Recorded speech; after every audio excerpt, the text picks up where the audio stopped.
नमस्कार मित्रांनो. नमस्कार.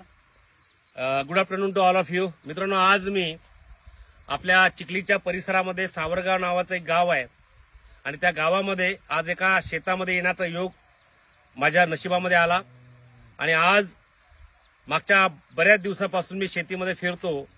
त्याच्यामध्ये मग संत्री असेल, संत्र्याचा बाग असेल, कपाशी असेल, सोयाबीन असेल, सांगलीच्या एरियामध्ये पश्चिम महाराष्ट्रामध्ये मिरचीचं बाग असेल, त्याच्यामध्ये पण मी जाऊन आलो. पण आज ज्या शेतामध्ये आलो हे एक डाळिंबाचं बाग मित्रांनो, आणि सोबत गोबी या शेतामध्ये मी आलो आहे. आणि ज्या शेतकरी व्यक्तीच्या शेतामध्ये मी आलो आहे तो रिझल्ट जेव्हा मी त्यांच्या तोंडून ऐकला तर मित्रांनो खूप आनंद झाला की आज आपण खूप चांगलं काम करतोय. तर अशा व्यक्तीला मी तुमच्या समोर आता त्यांच्याकडे कॅमेरा फिरवायला लावणार की ज्यांनी या डाळिंबावरती खूप चांगला रिझल्ट घेतलेला आहे. आपण त्यांचं नाव, त्यांचा परिचय, त्यांचं किती एकरचं हे डाळिंबचं बाग आहे, किती महिन्याचं हे बाग आहे, काय प्रॉब्लेम होता आणि त्यांना काय रिझल्ट आला, हा आपण त्यांच्याच तोंडून ऐकूया. की आप लोग रेडी है? रेडी आहे? तुम्ही त्यांच्याकडे कॅमेरा फिरवतो. Please welcome. नमस्कार. नमस्कार सर. नमस्कार सर. तुमचं नाव सगळ्यात पहिले मला जाणायला आवडेल. माझं नाव समाधान किसनराव वाघमारे. ओके. राहणार सावरगाव डुकरे. सावरगाव डुकरेचे आहेत आणि त्यांच्या शेतामध्ये आपण आलेलो आहे. यांच्यासोबत यांचे ग्रेड अपलाईन हे सगळे लोक या ठिकाणी आलेले आहेत. पण आता यांना काय, यांचं डाळिंब काय होतं, कसं होतं, काय होतं हे आपण त्यांना काही प्रश्न विचारणार आहोत. तर सर मला हे सांगा, हा जो तुमचा बाग आहे हा किती एकराचा बाग आहे? हा 1 हेक्टर. 1 हेक्टरचा बाग आहे. बरं. आणि किती महिने झाले आता याला? गेले लावून फक्त 14 महिने झाले सर. 14 महिन्याचा हा बाग आहे. ओके. तर या बागाबद्दलची इन्फॉर्मेशन म्हणजे काय प्रॉब्लेम होता, काय काय होतं, हे थोडंसं इन्फॉर्मेशन तुम्ही जर दिली तर बरं होईल.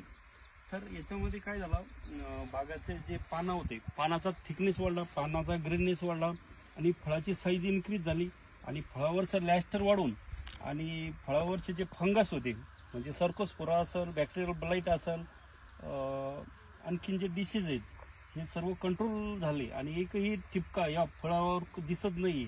आणि आज रोजी म्हणजे एकदम चकाकी आणि साईज इन्क्रीज होत आहे. अजून या फळाला 2 महिने बाकी आहे मॅच्युअर होण्यासाठी आणि 2 महिन्यामध्ये या फळाचं वजन जवळपास 400 ते 500 ग्रॅम पर्यंत होणार. क्या बात आहे मित्रांनो. जर का बघितलं, प्राऊडली सांगावं असं वाटतं, जे जे इन्फॉर्मेशन साहेबांनी आपल्याला दिली त्याच्यामध्ये थिकनेस पण वाढला, त्याच्यानंतर साईज मध्ये वाढ झाली, चकाकीमध्ये वाढ झाली आणि स्वतः डिसीज डिसीज कुठलाच नाही, फंगीस कुठलीच नाहीये. आणि आता त्यांचं जे म्हणणं आहे हे प्री मॅच्युअर आहे, म्हणजे अजून मॅच्युअर नाहीये. प्री मॅच्युअर असताना जर का हे एवढं सुंदर आहे तर कल्पना करा जेव्हा 14 महिन्याचं हे जेव्हा 16 महिन्याचं होईल आणि मॅच्युअर्ड होईल तेव्हा त्याचं वेट जवळपास साहेबांनी सांगितल्याप्रमाणे 400 ते 500 ग्रॅम पर्यंत एकाची वेट जाईल.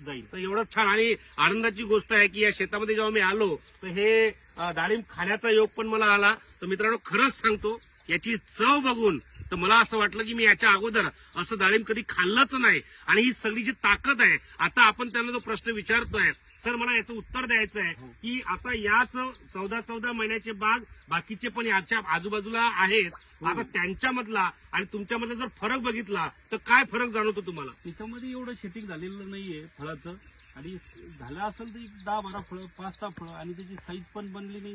त्याच्यावरती सगळ्या प्रकारचे बुरशीजन्य रोगाचे म्हणजे बुरशीजन्य रोग पण त्याच्यावरती आलेले, बाकीच्या ज्याच्यावरती आलेले आहेत आणि 5-6 फळं एका झाडाला आहे असं सरांचं म्हणणं आहे. एका ठिकाणी 4-5 सेटिंग झालेली आहे. इथं बघा गुच्छाची गुच्छ सेटिंग झालेलं आहे. क्या बात आहे. मी कॅमेरामॅनला म्हणेल थोडंसं जवळून जर का दाखवलं तर बरं होईल. थोडंसं जवळून बघा. हे गुच्छेचे गुच्छे आहेत, हे सगळे गुच्छे आहेत पूर्ण सर. हे खाली जमिनीपर्यंत लोळता येत. क्या बात आहे सर. हे पूर्ण बघा ना, साईज बघा. आणि हे अजून प्री मॅच्युअर आहे मित्रांनो, प्री मॅच्युअर आहे आणि चकाकी एकदम शायनिंग आणि टेस्ट पण जबरदस्त आहे. आणि जवळपास त्यांची साईज एकसारखी बनताना मला दिसते, एकसारखी बनताना मला दिसते. तुम्ही सरांना uniform. Very good, very good. तर मला एक प्रश्न विचारायचा आहे, यासाठी मी तुमच्याशी याच्याबद्दल कोणी संपर्क केला? याच्याशी आपल्या लोखंडे मॅडम आणि गायत्री ताई. लोखंडे मॅडम ज्या बुलढाण्याहून बिलॉंग करतात, आता यांनी यांच्याशी संपर्क साधला. गायत्री पाटील मॅडमच्या माध्यमातून संपर्क साधला. सोबत आज या शेतामध्ये साहेबांच्या मिसेस पण या ठिकाणी आहेत, ज्यांनी आज आपला हेल्थचा प्रोडक्टचा पण चांगला रिझल्ट घेतला आहे. आणि इंगळे मॅडम पण आहेत. सोबत आमचे नितीन जे शेतकरी आहेत आणि ड्रायव्हर पण आहेत, ते पण आहे. सरांचा मुलगा पण या ठिकाणी आहे. तर मी त्याला तो एक प्रश्न विचारेल मुलाला की कुठले हरिओम तू कुठले कुठले प्रोडक्ट आहेत जे आपल्या शेतासाठी वापरले आपल्याला दाखवू शकतो का? मित्रांनो, हे प्रोडक्ट तुम्ही बघू शकता कुठले कुठले प्रोडक्ट आहेत. जवळपास भूअस्त्र, एमआय आपला grow magic, MI spray, olive आणि एमआय प्राऊड असतील, हे प्रोडक्ट आहेत जे त्यांनी आज आपल्या शेतामध्ये वापरले आणि एमआय स्प्रे पण वापरलाय आणि खूप चांगला रिझल्ट या आपल्या प्रोडक्टमुळे मिळाला आहे. हे इंडिया ग्रोच्या ब्रँडची ताकद आहे. सोबत मित्रांनो, एक अजून छानसा रिझल्ट जो भेटला ना, हा गोबीवरती पण खूप छानसा रिझल्ट भेटलाय. या पानाचं जे आहे थिकनेस, याची जाडी, याच्यावरचं लॅस्टर आणि याच्यावरचं कोणत्याच प्रकारचा डिसीजचा अटॅक नाहीये. क्या बात आहे. याला तुम्ही काय वापरलाय? याला आंबून एमआय प्राऊड, एमआय वीर आणि पहिलं म्हणजे आपलं भूअस्त्र. भूअस्त्र वापरलाय, भूअस्त्रापासून सुरुवात केली आपण. Very good. आणि बाकीचे नंतर सर्व प्रॉडक्ट वापरले. भूअस्त्र ही सुरुवात आहे आपली, भूअस्त्रापासून सुरुवात केली म्हणजे सर्वात पहिले वापरलं. Yes yes. आणि त्याच्यापासून सुरुवात करून बाकीचे सर्व सगळे प्रॉडक्ट product वापरले. एमआय मित्रांनो, प्राऊड झालं, एमआय वीर झालं, एमआय स्प्रे, व्हेरी गुड. याचे सर्व कंबाईन मध्ये. माझा एक शेवटचा प्रश्न आहे आता. हा बोला सर. काय आपल्या प्रोडक्ट बद्दल आणि या रिझल्ट बद्दल तुम्ही खरोखर समाधानी आहात? सर, माझं नाव समाधान तर आहेच आणि प्रोडक्ट वापरल्याबरोबर माझं मी त्याच्यात आगी डबल समाधान माझं झालं. म्हणजे समाधानचं दुप्पट समाधान. डबल समाधान. नाव पण समाधान आहे आणि प्रोडक्ट वापरून पण समाधान भेटलं. माझा शेवटचा प्रश्न आहे. आनंद माझा द्विगुणित होऊन मी समाधानी तर पहिलाच आहेत Very आणि good. त्याच्यात आणखीन भर पडली. तर माझा एक प्रश्न आहे, शेवटचा प्रश्न काका. शेतकऱ्यांनी या प्रोडक्टचा यूज करावा. हा. पण शेतकरी काय करतात, आज रोजी जैविक प्रोडक्टवर विश्वास ठेवत नाहीये. माझं एक सर्व शेतकऱ्यांना कळकळीची विनंती आहे, फक्त एक वेळेस तरी वापरून बघा.